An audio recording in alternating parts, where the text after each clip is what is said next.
Fique agora com esse vídeo e até breve. Eu acho que nós estamos vivendo uma disruptura completa. O sistema político brasileiro está sendo implodido porque ele é um sistema político mau, antigo, arcaico, concentrador de poder, que não respeita o indivíduo, que não respeita as liberdades. Por isso ele está sendo implodido, naturalmente.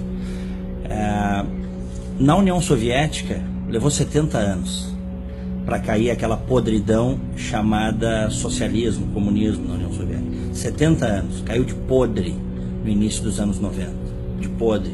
Eu lembro que eu já, muito empolgado com leituras políticas, econômicas, eu vi com certa estupefação aquilo, porque as informações que chegavam para nós, era uma época, aquele final dos anos 80, início dos 90, era de que, eles abriram mão da liberdade, mas eles têm acesso a tudo. E quando a União Soviética caiu de podre, não teve uma invasão, não teve tsunami, não teve terremoto, caiu de podre porque o socialismo é podre, porque o socialismo é ruim, porque o socialismo, ele captura as consciências, e aquelas que ele não consegue capturar, ele esmaga, ele mata. Quando houve o colapso da União Soviética, eu comecei a racionalizar, a pensar. Eu vinha de uma vertente de esquerda, graças a Deus nunca fui petista, porque infelizmente eu vejo que tem pessoas que entraram no petismo e nunca mais foram pessoas normais. Acontece alguma coisa a nível cerebral e sei lá eu o que acontece com o cara, quer dizer, muitos conseguem sair, outros conseguem sair sequelados e outros nunca mais conseguem se livrar desse negócio, que é um negócio emburrecedor. Mas quando começou a acontecer aquilo na União Soviética, começaram a chegar as informações para nós. Quer dizer, o Estado controlador, o Estado que chegou ao ponto de ser o empregador, empregou todo mundo era funcionário público. O cara levava 10 anos para comprar um carro na União Soviética, se ele tivesse dinheiro. Apenas algumas castas tinham muito acesso aos bens de consumo e a grande massa não tinha acesso a nada. O cara levava 10 anos juntando dinheiro. Se daqui a pouco um vizinho delatasse que você, porventura, estaria conspirando contra o regime, o sujeito sumia da noite para o dia e as crianças eram levadas para um orfanato. Essas coisas já tinham sido contadas na literatura. Por exemplo, o Solzhenitsyn escreveu o Arquipélago Gulag, que de certa forma mostrou as entranhas desse regime tirano que é o socialismo, o comunismo. Mas com a queda da União Soviética ficou claro para mim que esse sistema, ele não se sustenta. Ele não é um sistema que tem legitimidade, ele não é um sistema bom.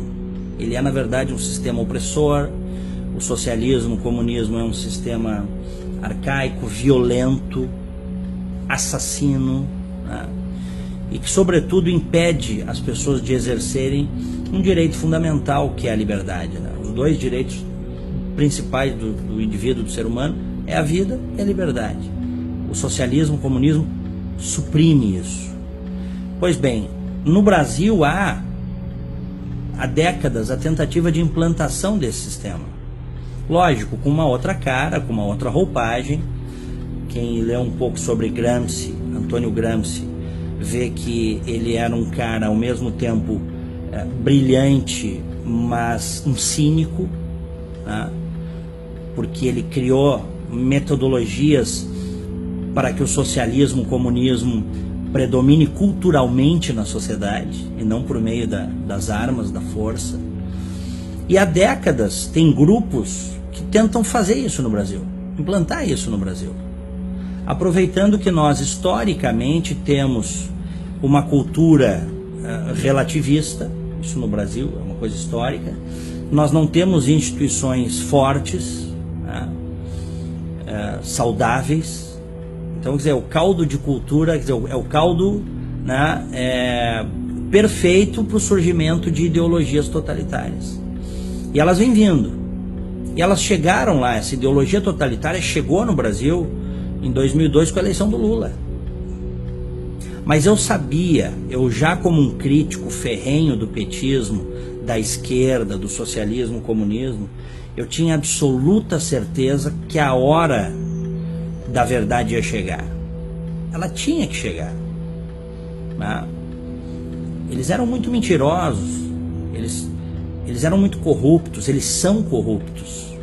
Mesmo num momento lá, no segundo mandato do Lula, em que ele chegou a ter 80% de aprovação, segundo as pesquisas, talvez até fosse menos, mas a gente tem muita manipulação, mas houve um momento em que mesmo pessoas que eu conhecia, pessoas boas, honestas, corretas, em determinado momento chegaram para mim e disseram: não, o homem é bom, o homem está fazendo a coisa certa.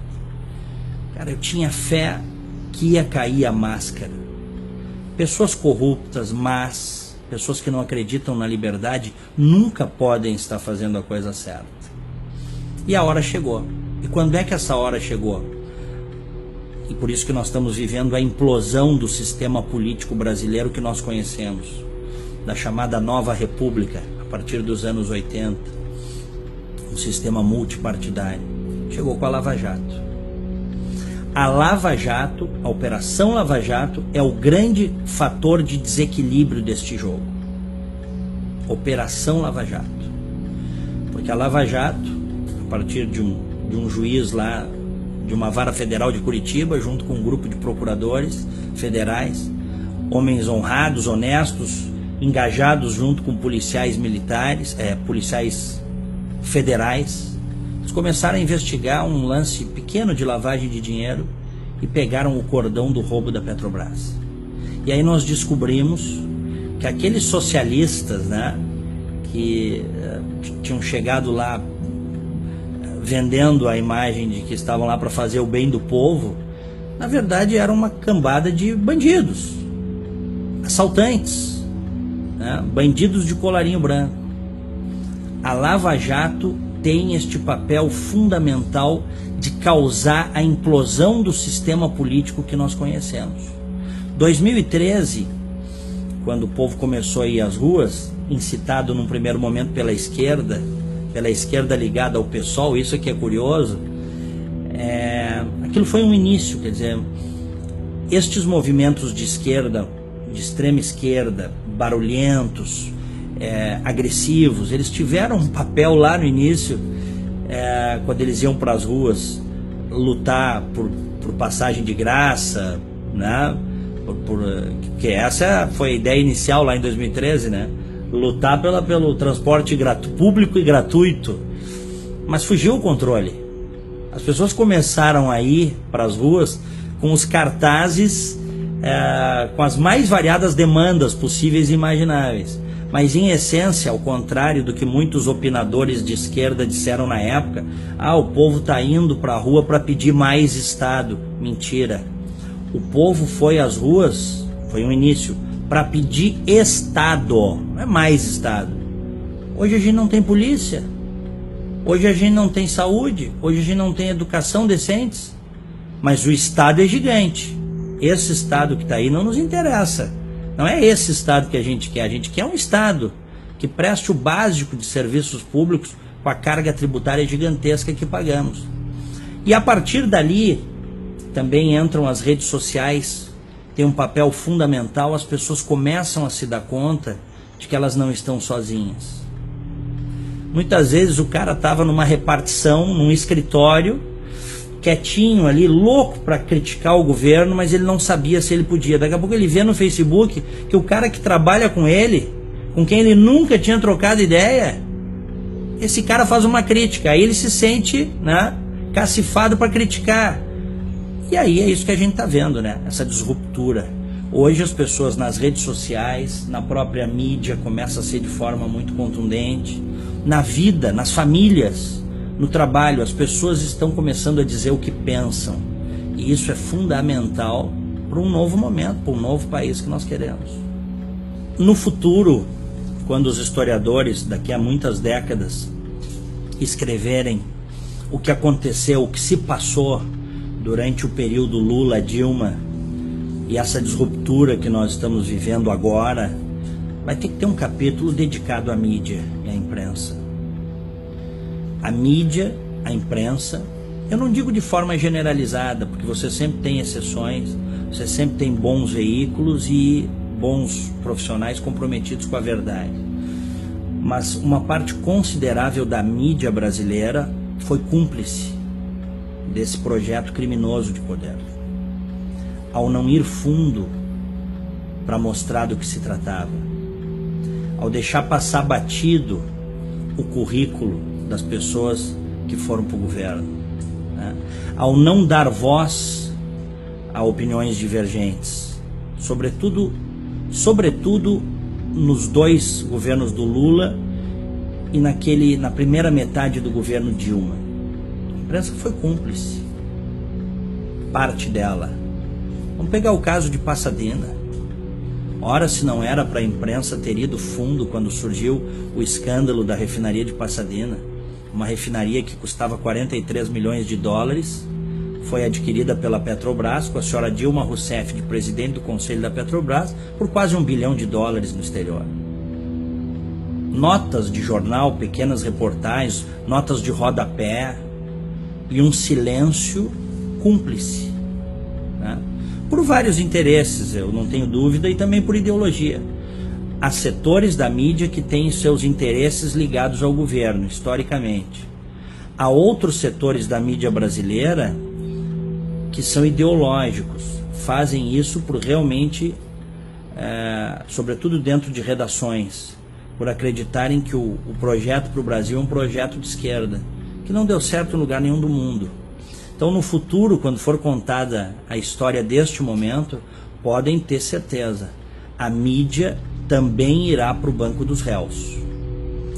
Agora, esta mesma mídia que eu estou, né, fazendo essa avaliação aqui, e eu tenho 26 anos de jornalismo, então eu posso atestar isso, a minha crítica é uma crítica feita por dentro. Esta mesma mídia também, quando decidiu sair da zona de conforto, sair da neutralidade, mostrar as coisas como elas verdadeiramente são, sobretudo a partir da Operação Lava Jato, início de 2014, bem, aí esta mídia, esta imprensa fez toda a diferença, que é como tem que ser. Em países livres, nas democracias ocidentais, a liberdade de imprensa é um pilar, né, inarredável. Ninguém mexe com a liberdade de imprensa. Mas a imprensa tem que fazer a sua parte. A imprensa tem que ser investigativa, a imprensa tem que dar espaço para as opiniões variadas. E o que a gente viu nas últimas décadas, infelizmente, no Brasil, foi um predomínio, né, do pensamento de esquerda dentro da mídia, dentro das redações, no rádio, na TV, no jornal. Isso foi muito nocivo para o país. Isso foi muito nocivo para a sociedade brasileira. Em qualquer lugar civilizado do mundo, você tem pelo menos duas correntes de pensamento, né? Você tem a esquerda e você tem os conservadores. Varia de acordo, evidentemente, com as idiosincrasias regionais, mas em regra é isso. No Brasil houve um momento, sobretudo, né, nesses últimos 15 anos, diria até um pouco mais, porque se a gente pegar Fernando Henrique Cardoso, ele também é um homem de esquerda, né? Com posições modernas em algumas áreas, mas posições absolutamente retrógradas em outras áreas.